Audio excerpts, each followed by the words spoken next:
하나님에 대해서 정말 잘 아셔야 됩니다. 하나님은 우리를 지으셨고 우리에게 생명을 주시는 분이시기 때문에 그분에 대해서 잘 알지 못하면 우리 영혼이 망하는 길로 갈 수밖에 없습니다. 그 하나님은 바로 우리의 모든 주가 되시고 창조주가 되시고 우리 모든 삶의 근원이 되십니다. 그 하나님은 바로 이제 우리와 같은 감성을 가지고 계십니다. 그건 우리 때문에 그분이 가졌다는 것이 아니라 하나님이 바로 우리와 같은 희노애락을 다 느끼시는 하나님이라는 사실입니다. 언뜻 하나님은 영이시다 이렇게 말을 하니까 마치 우리와는 좀 동떨어진 볼 수도 없고 깨닫지 못하는 그런 하나님이라고 생각할 수 있는데 절대로 그렇지 않다는 것이죠. 성경에 보시면 창세기 6장에서 하나님께서 사람 지었음을 한탄하사 이렇게 말하고 있습니다. 내가 사람을 괜히 만들었나 할 정도로 하나님은 한탄도 하시고 또 때로는 이스라엘 백성들이 이렇게 타락해 갈 때 분노도 하시고 또 다윗처럼 하나님 말씀을 잘 따르는 사람 보면 마음이 기쁘게 여기기도 하시고 이렇게 하나님은 희노애락을 다 이렇게 가지신 그런 하나님이십니다. 인간이 만든 나무나 돌로 만든 우상들은 사람이 그에게 구원의를 부여합니다. 이제부터 네가 내 신이니까 내 하나님이니까 네가 나를 보호해 달라는 것이죠. 그래서 아침 저녁 열심히 빕니다. 그러나 그 옥상이나 석상이 말하지 않고 생각하지 않습니다. 내 감정에 따라 좌우되는 것이죠. 그러나 우리가 믿는 하나님은 살아계신 하나님이십니다. 좋은 일 있으면 기뻐하시고 힘든 일 있으면 같이 슬퍼하시고 이렇게 위로도 하시고 분노도 하시는 바로 그런 우리 하나님이십니다. 하나님이 얼마나 디테일하게 말씀하시냐면 나는 질투하는 하나님이다 이렇게도 말씀하십니다. 감히 하나님이 무슨 질투가 있다고 말할 수 있지만 하나님은 그런 것까지도 모든 걸 갖고 계시는 하나님이라는 사실입니다. 그 하나님이 우리를 만드실 때에 바로 그 하나님의 형상의 모양을 따라 지었습니다. 외모도 그렇게 우리가 하나님 형상의 모양을 따라 예수 모양으로 지어졌지만 우리의 이 성품도 같다는 겁니다. 그래서 우리 인간은 희노애락을 다 느낍니다. 동물과 인간이 다른 건 뭐냐면 이런 감정 표현과 모든 걸 디테일해 갈 수 있다는 것이죠. 물론 짐승도 싸납기도 하고 밥 뺏으려고 그러면 울부짖기도 하지만 사람만큼 이렇게 슬픔을 드러내고 기쁨을 드러내고 즐거움을 드러내는 존재는 없습니다. 우리는 이런 일을 통해서 깨달아야 될 게 뭐냐면 하나님은 멀리 계신 하나님이라기보다 이런 일을 통해서 하나님을 알게 하셨구나. 여러분 이렇게 보셔야 됩니다. 하나님은 지금 저 하늘에 계시니까 나는 도저히 알 수가 없어가 아니라 하나님과 똑같은 모양의 우리에게 심성을 주어서 우리가 사람 사이에서 겪는 것을 보면 하나님 마음을 능히 이해할 수 있고 하나님의 생각을 이해할 수 있도록 만드셨다는 것이죠. 그래서 부모들이 어버이날 때 자녀들이 선물도 하고 또 어버이날이 아니더라도 이렇게 자녀들이 성실하게 행하는 것을 보면 잘 되는 것을 보면 이 부모들의 마음에 뿌듯함이 있습니다. 우리 이걸 생각하면서 조금 신앙이 있다면 우리가 신앙인들이 정말 죄짓지 않고 하나님께 말씀에 순종해 나가면 하나님이 참 기뻐하시겠구나 하는 걸 알게 된다는 것이죠. 또 우리가 이렇게 부부로 살면서 하나 되어가는 걸 느끼면서 그리스도와 교회가 이런 것이겠구나, 하나님은 이렇게 보시겠구나 하는 것을 느낄 수 있다는 것입니다. 그래서 하나님은 멀리 계신 하나님, 안 보이니까 도저히 알 수 없는 하나님이 아니라 사실은 우리 삶을 통해서 능히 그분이 어떤 분인가를 알 수 있도록 하나님은 우리에게 그런 넉넉한 장치를 만들어 놓으셨습니다. 알 수 있다는 것이죠. 여러분 요한계시록 이렇게 7장에 2장부터 3장 보시면 7개 교회가 나와 있습니다. 우리가 다 외지 못한다 할지도 이미 알고 있습니다. 그 7개 교회를 보면 교회마다 하나님이 교회니까 다 기뻐할 것 같잖아요, 하나님께서. 그런데 거기는 그렇지 않습니다. 서머나 교회라든지 빌라델피아 교회 같은 경우는 하나님이 너무나 기뻐한다는 말을 많이 써 있어요. 그런가 하면 웬만한 교회는 좋은 소식도 있고 책망하는 소리도 있고, 맨 마지막에 나오는 라오디게아 교회는 아예 칭찬받는 게 하나도 없어요. 그냥 계속 구종만 듣습니다. 너는 지금 네 스스로 부자라고 말하지만 너는 가난한 사람이다. 빨리 안약을 사서 눈에 바르고 빨리 수치를 면해라. 이렇게 책망을 듣습니다. 우리 생각에는 똑같은 교회들인데 왜 하나님께서 어느 교회를 칭찬하시고 어느 교회를 책망하실까? 하나님도 우리가 똑같은 뱃속에서 나온 6명의 7명의 자식이라 할지라도 마음에 드는 자식이 있고 마음에 근심을 주는 자식이 있지 않습니까? 똑같다는 거예요. 우리가 그런 일을 겪으면서 알게 되는 것은 하나님도 우리가 똑같이 예수 안에 있어도 기뻐하는 사람이 있고 하나님께서 보실 때 근심하는 자식이 있을 수가 있구나 하는 것을 알 수 있다는 겁니다. 내가 하나님이 아니더라도 그 마음과 성품을 가지고 있기 때문에 하나님의 성품을 이해하게 되는 것이고, 또 이런 것들을 통해서 하나님을 알 수 있도록 우리에게 만드신 겁니다. 근데 하나님께서 왜 이렇게 하나님의 그 성품을 우리에게 주었을까? 이거 한마디로 말하면 하나님의 기쁨과 하나님의 즐거움에 함께 하자는 것입니다. 하나님과 함께 하자는 거예요. 여러분, 아담이 하나님께서 생기를 불어넣어서 영적 존재가 되었다고 하는 것은 야 나는 짐승과 다다의 영적 존재다 이걸 뽐내라는 게 아니라 영이신 하나님과 교통하자는 것이죠. 영이신 하나님과 하나 되자는 것입니다. 영이신 하나님과 대화하자는 것입니다. 그래서 우리를 영적인 존재로 만드셨습니다. 그것처럼 우리 인간에게 희노애락이 있다는 것은 이 땅에서 먹고 마시는 것으로 즐기는 것으로 끝나라는 것이 아니고 그 똑같은 성품을 가지고 계신 하나님을 이해하자는 것입니다. 그래야 하나님의 기쁨에 함께 동참을 하고 하나님의 즐거움에 함께 우리가 동참할 수가 있다는 것입니다. 여러분, 예수님이 이 땅에 오셔서 내가 온 이유가 이것이다 이렇게 분명하게 말한 것들이 몇 가지가 있습니다. 나는 잃어버린 양을 찾으러 왔다. 나는 많은 사람에게 생명 주러 왔다. 나는 죽으러 왔다. 이런 말도 많이 하고 있습니다. 그런데 그 중에 하나가 뭐냐면 내 안에 있는 그 아버지의 기쁨을 나는 너희들에게 주고 싶다. 이게 하나의 목표예요. 그래서 저 요한계시록 17장 13절입니까 보면 아버지께 기도를 합니다. 여러 가지 기도를 하는데 그때 하신 말씀이 뭐냐면 아버지여 내가 이 말을 하는 것은 지금 여러 가지 기도를 하는 것은 내 기쁨이 저들에게도 있어서 저들도 나와 함께 기뻐하게 하기 위함입니다. 이렇게 말을 해요. 예수님이 지금 아버지 앞에서 아버지께 여러 가지를 구하는 것은 예수의 속마음이 뭐냐면 예수 안에는 사람들이 볼 수 없는 사람들이 알 수 없는 큰 기쁨이 있는데 십자가를 져도 후회하지 않을 만큼 큰 기쁨이 있는데 그 기쁨을 저들에게도 알게 하고 저들에게도 주어서 저들도 나와 함께 기뻐하기를 원해서입니다. 이렇게 말을 해요. 그게 우리 예수님이 이 땅에 오신 목적이고 아버지 앞에서 여러분과 지금 나를 위해서 기도하시는 내용입니다.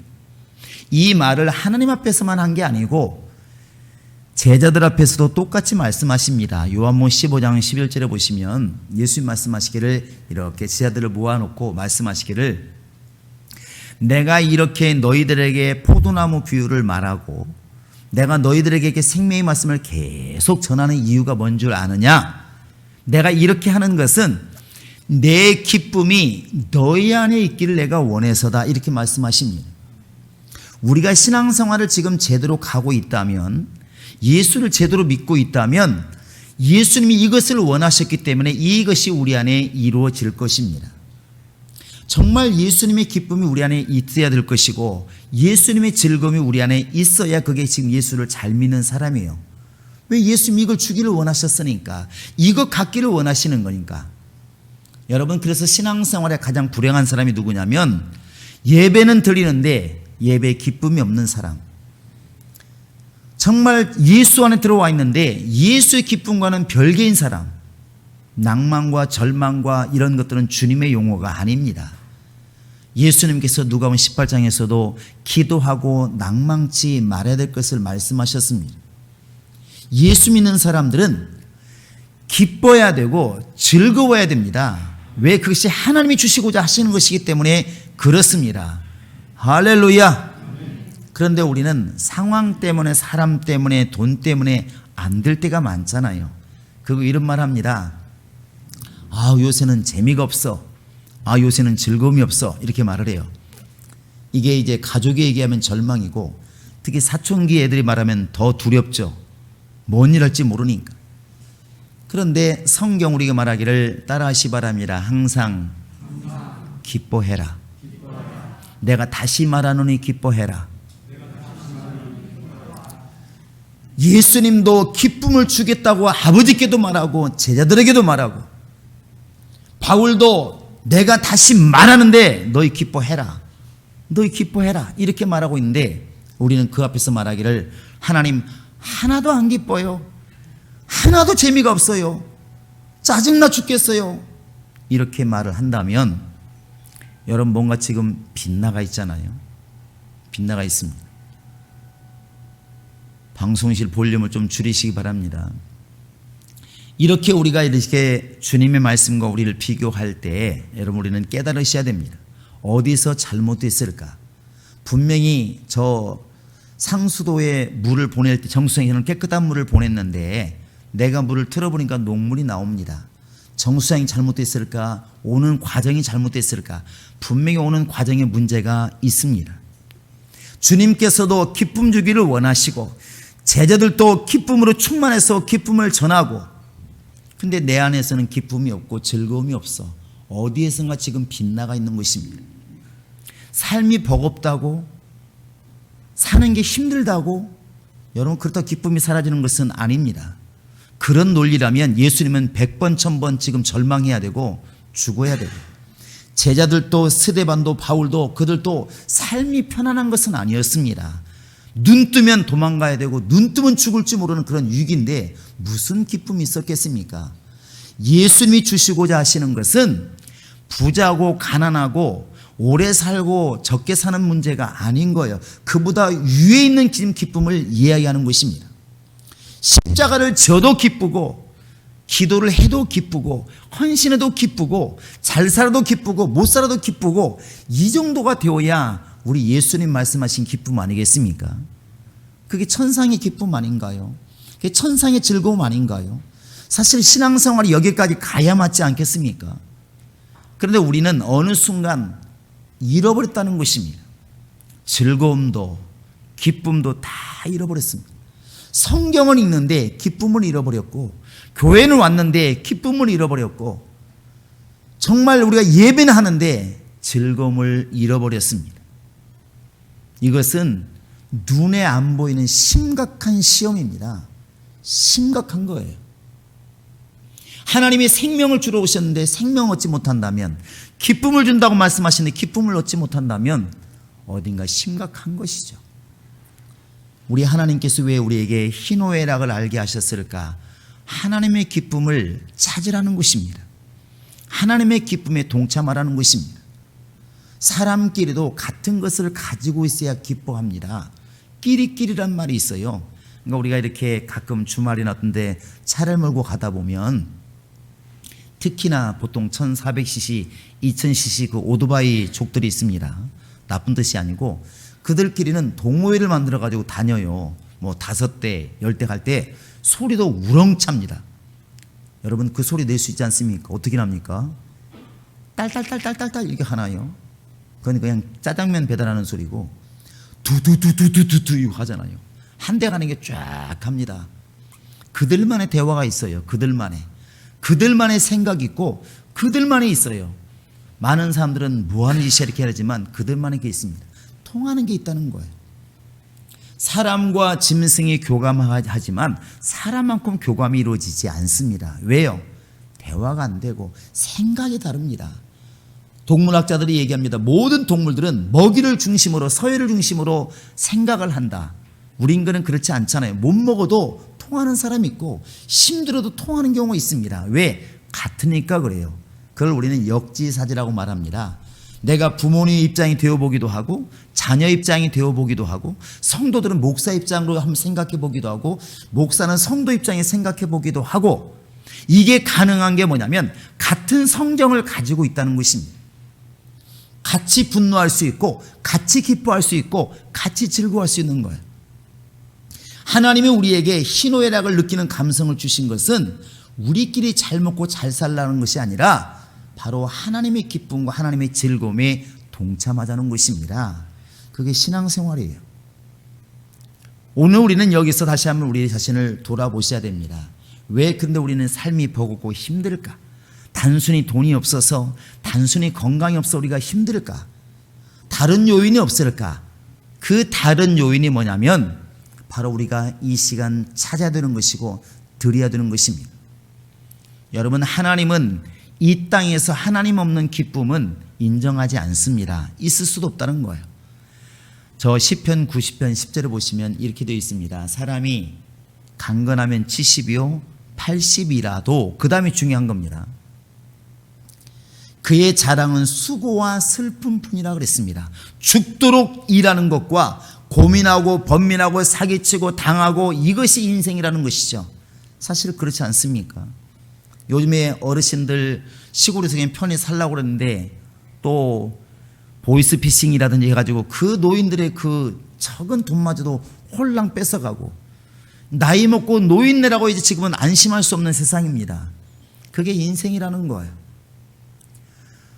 이 세상에서 가장 부자로 살았다고 인정받는 그 솔로몬이 나중에 그렇게 밥그릇마저도 금그릇으로 썼을 만큼 부자로 살았지만 그의 고백이 뭔가요? 마지막 고백이 다 헛되고 헛되도다. 결국 우리가 아무리 많은 물질을 가지고 살아보아도 죽을 때 고백하는 말은 다 필요 없는 것이구나 하는 걸 알게 된다는 것입니다.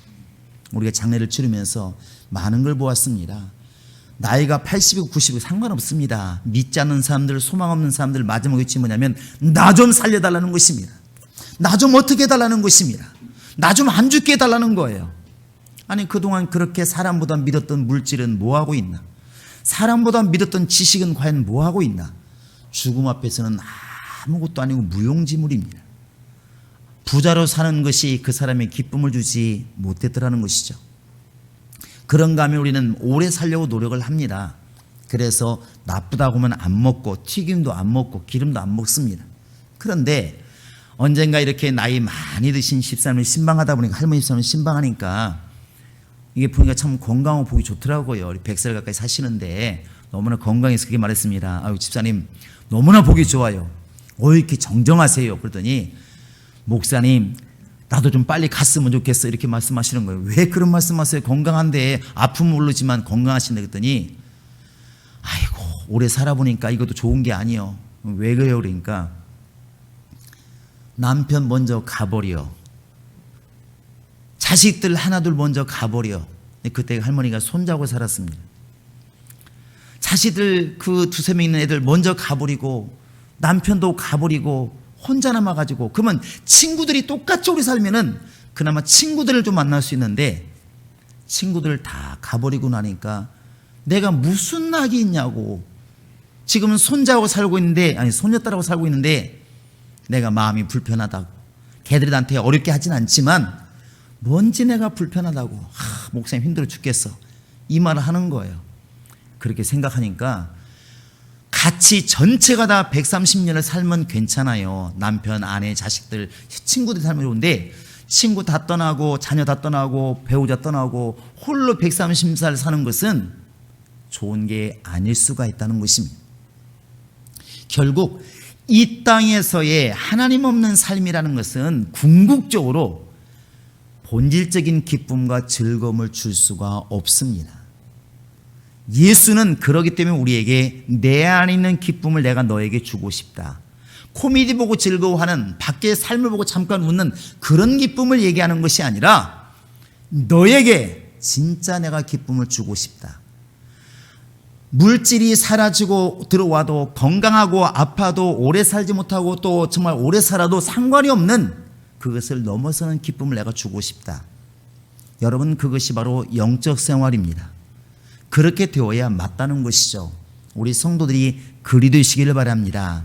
세상의 어떤 시간보다도 예배 시간이 즐겁고, 세상의 어떤 물질을 쓰는 것보다도 정말 하나님께 헌금하는 시간이 즐겁고, 내가 어떻게 말하는 시간보다 주님과 대화하는 기도 시간이 즐겁고, 원래 이것이 정상 아니겠습니까? 이것이 회복되어야 맞는 것입니다. 그러기 위해서 우리가 놓치고 있는 게 하나가 뭐냐면, 내가 중심이 되지 않는 겁니다. 동참하지 않는 거예요. 주목주가 해보시겠습니다. 하나님의 일에 동참하자. 시작. 다시 한번 시작. 이게 우리가 세상에서 겪는 그런 일이에요. 우리나라의 야구가 이렇게 아마 고종 때 들어왔다고 그런 것 같아요. 정확히는 모르겠지만 우리 교인들 중에 야구 좋아하는 사람이 있잖아요. 그런데 그 야구가 들어와서 이렇게 야구장에서 야구를 하는데, 이제 고종 황제에게 우리나라에 야구가 재미있다고 들어왔다고, 고종 황제 하루는 이제 구경을 갔다고 그럽니다. 위에서 내려다 보겠죠. 그러니까 역시 막 때리고 던지고 달리고 막 하지 않습니까? 더운 여름에 먼지 뻘뻘 날리면서 이렇게, 지금처럼 뭐 잔디밭이 있겠습니까? 그냥 운동장이지. 고종 황제가 이렇게 얘기했다고 그럽니다. 저렇게 힘든 일들을 왜 저렇게 하고 있나? 아래 것들을 시키면 되지.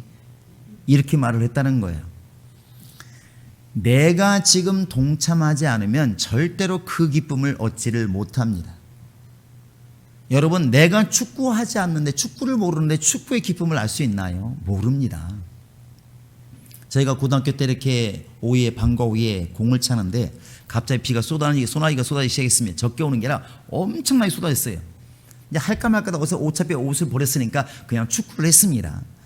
그런데 비가 많이 오니까 미끄러지고 자빠지고 난리가 나죠. 옷은 볼 것도 없고. 그러니까 축구를 그만두는 게 아니라 더 하는 거예요.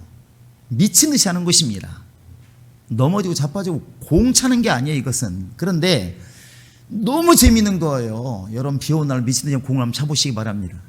너무 재밌는 거예요. 근데 그때 집에 가는 아이들, 우리 친구들이겠죠. 이렇게 여자들, 남자들, 여학생, 남학생이 공학이니까 하면서 무슨 말 하겠습니까?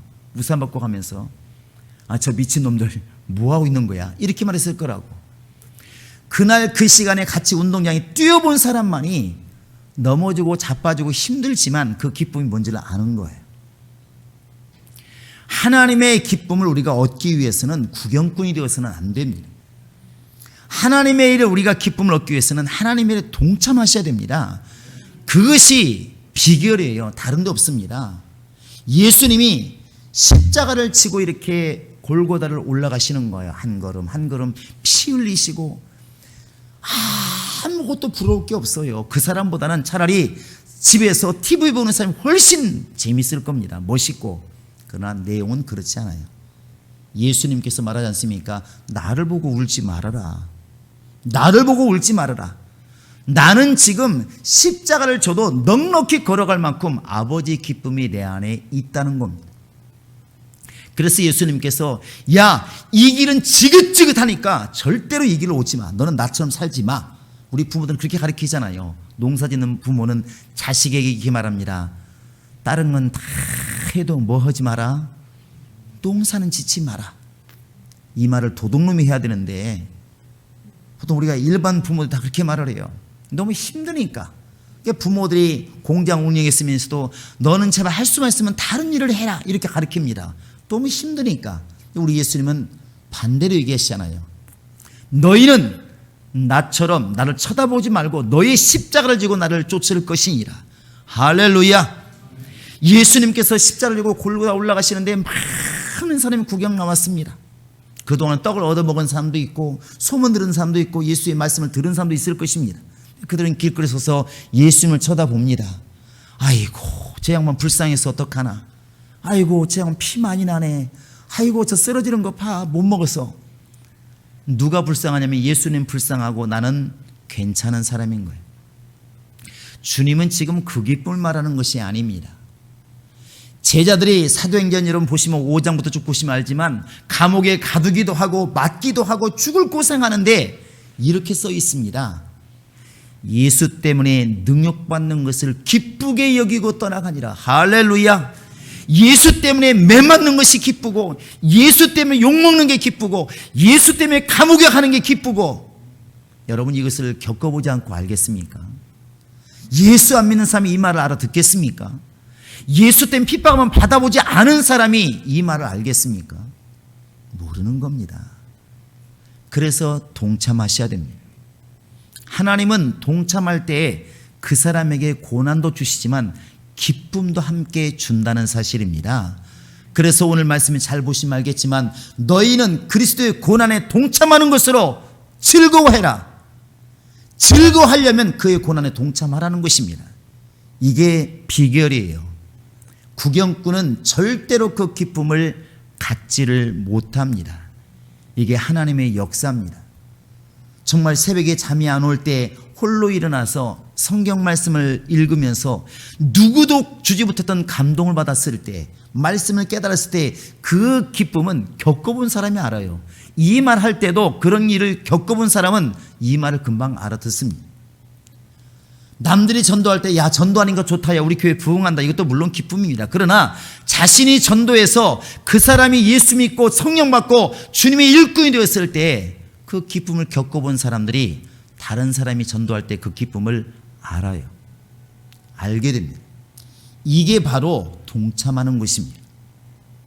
내 기도가 아니라 다른 사람 정말 어려울 때 내가 시간 내어서 내 기도처럼 한번 기도를 해봐야 되겠다, 내가 금식 한번 해주고 내가 한번 기도를 해봐야 되겠다, 이렇게 기도해 본 사람들이, 그렇게 기도에 동참한 사람이 기쁨을 알아.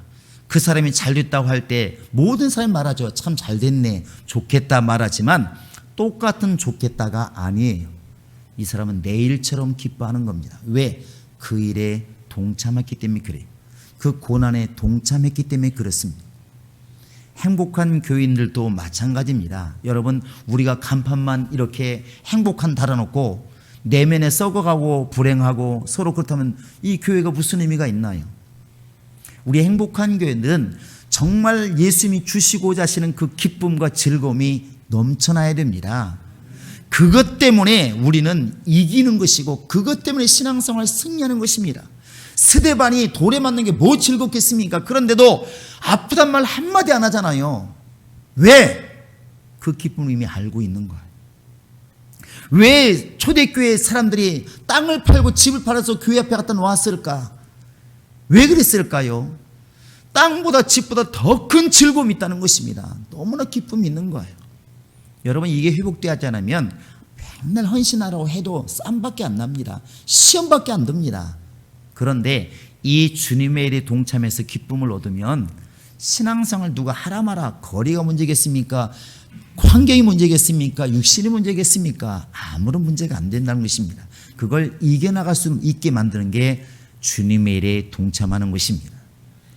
여러분, 우리 교인들은 그래서 우리가 지금 TV를 보면서 다른 사람이 하는 것을 보면서 말하는 훈수들은 그런 신앙을 가지고 있으면 절대로 예수의 기쁨 얻지 못합니다. 예수와 같이 십자가를 지고 예수를 따라갈 때 주님의 기쁨이 우리 속에 임하는 것이지, 구경하면서 이래라 저래라 하는 것은 절대로 기쁨을 주지 못한다는 것이죠. 오늘 우리가 기도해야 될 것은 그것입니다.